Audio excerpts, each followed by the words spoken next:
Assalamualaikum warahmatullahi wabarakatuh. Jumpa lagi dengan Bapak. Kali ini Bapak akan menjelaskan mata pelajaran Pendidikan Pancasila dan Kewarganegaraan kelas 10 semester 1. Sebelum Bapak mulai menjelaskan pokok bahasan ini, demi menyukseskan supaya channel ini lebih berkembang lebih baik lagi, dimohon bantuannya untuk subscribe dan like. Atas bantuan subscribe dan like-nya diucapkan terima kasih. Selamat menyimak.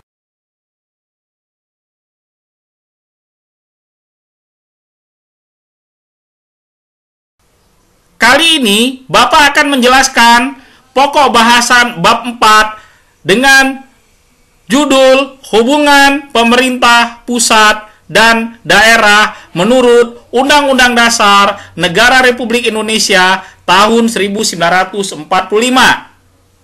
Pada pokok bahasan ini terdapat 4 tujuan pembelajaran dan 4 subpokok bahasan yang diantaranya sebagai berikut. A. Otonomi daerah menurut Undang-Undang Dasar Negara Republik Indonesia tahun 1945.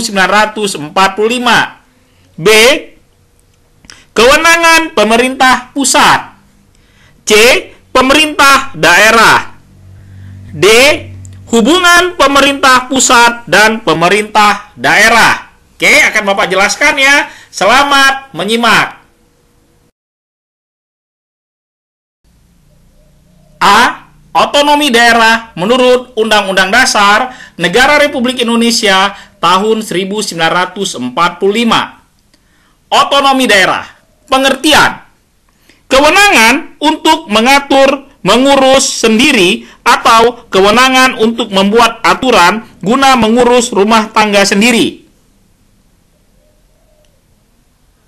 Tujuan. Ya.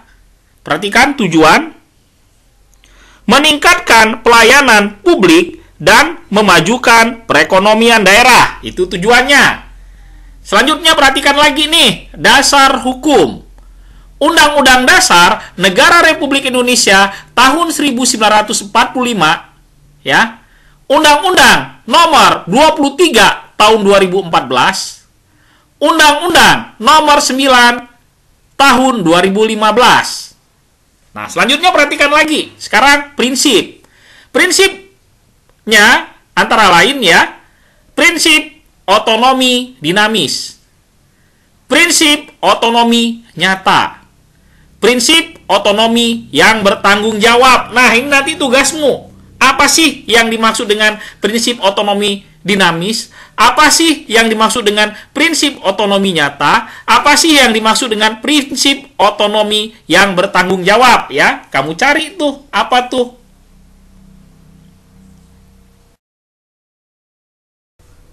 Selanjutnya, asas otonomi daerah. Nah, perhatikan nih ya, ada 3 asas. Yang pertama, asas desentralisasi. Apa sih asas desentralisasi?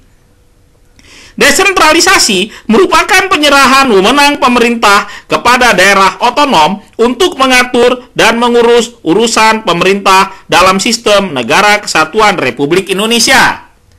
Nah, yang kedua, asas dekonsentrasi.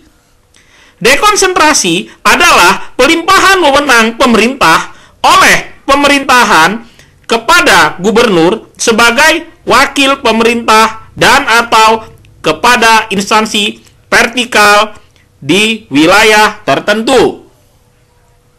Selanjutnya, yang ketiga, asas pembantuan.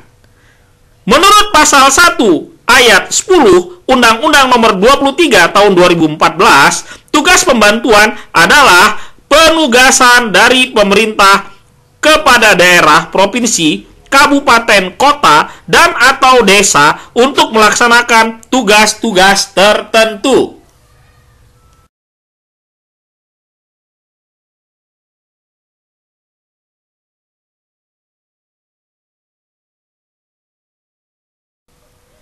B. Kewenangan pemerintah pusat. Nah, kamu perhatikan nih ya. Nah, ini ada fungsi pemerintahan pusat. Nah, fungsi pemerintahan pusat ini ada 3 nih. Bapak jelasin satu-satu nih. Yang pertama, fungsi layanan. Pelayanan dilakukan tanpa diskriminasi, semua orang memiliki hak yang sama. Nah, selanjutnya, fungsi pengaturan. Ini perhatikan nih, ada beberapa poin ya. Yang pertama, menyediakan infrastruktur ekonomi. 2, menyediakan barang dan jasa kolektif. 3, menjembatani konflik dalam masyarakat. 4, menjaga stabilitas ekonomi. 5, menjamin akses minimal setiap individu terhadap barang dan jasa. Nah, selanjutnya yang terakhir, perhatikan nih ya. Yang 3 nih, fungsi pemberdayaan.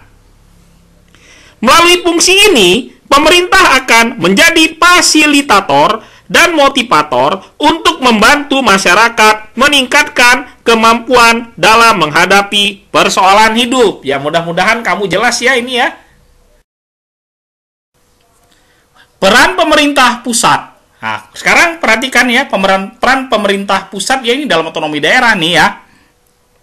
Urusan pemerintahan absolut seperti politik luar negeri, pertahanan, keamanan, moneter, dan fiskal nasional, justisi. Urusan pemerintah konkuren. Urusan pemerintahan ini dibagi antara pemerintah pusat, daerah provinsi, dan daerah kabupaten kota. Urusan pemerintahan umum. Urusan pemerintahan umum menjadi kewenangan presiden sebagai kepala pemerintahan.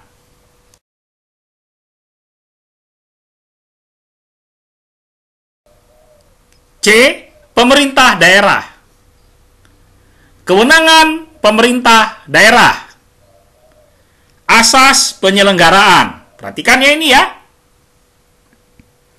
Ada asas penyelenggaraan, ada aspek kewenangan.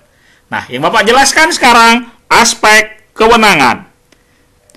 Pembangunan, tata ruang, ketertiban umum, sarana dan prasarana umum, kesehatan, pendidikan, lingkungan hidup, ketenaga kerjaan, masalah sosial. Nah, perhatikan lagi asas penyelenggaraan ya. Ini masih kewenangan pemerintah daerah. Kepastian hukum, kepentingan umum, keterbukaan, proporsionalitas, profesionalitas, akuntabilitas, efisiensi, efektivitas, dan keadilan.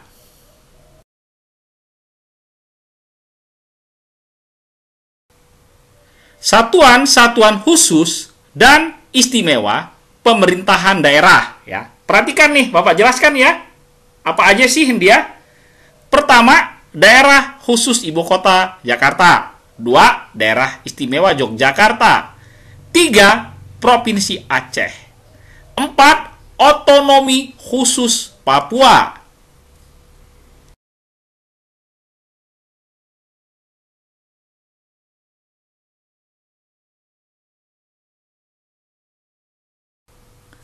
D. Hubungan pemerintah pusat dan pemerintah daerah. Ada 2 ya ini ya. Hubungan struktural dan hubungan fungsional.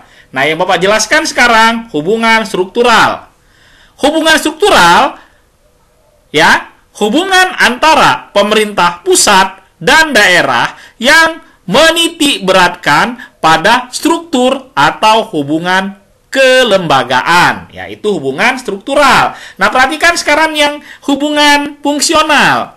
Ya, hubungan fungsional, hubungan antara pemerintah pusat dan daerah yang menitik beratkan pada fungsi atau pelaksanaan kewenangan hubungan pusat dan daerah.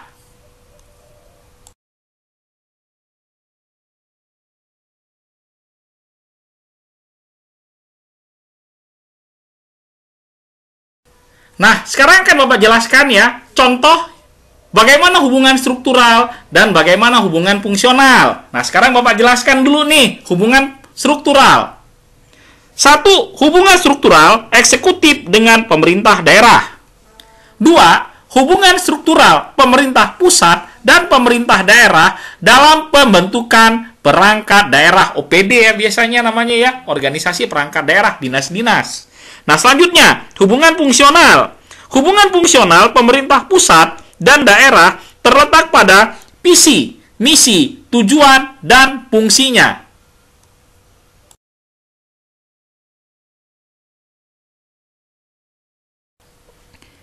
Kriteria penyelenggaraan urusan pemerintahan.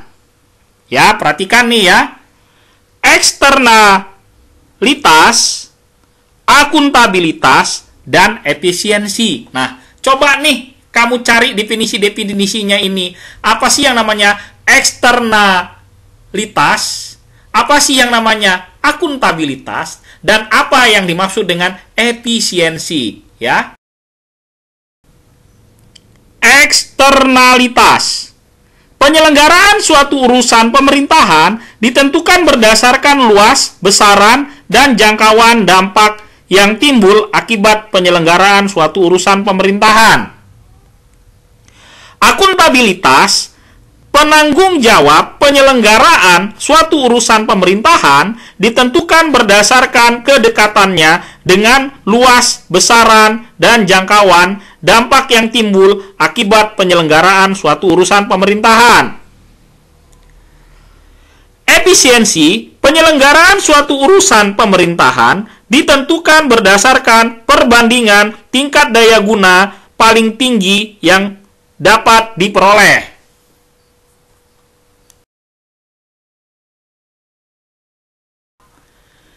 Demikian yang bisa Bapak jelaskan pada hari ini. Salam persatuan, tetap semangat belajar menggapai cita-cita. Terima kasih.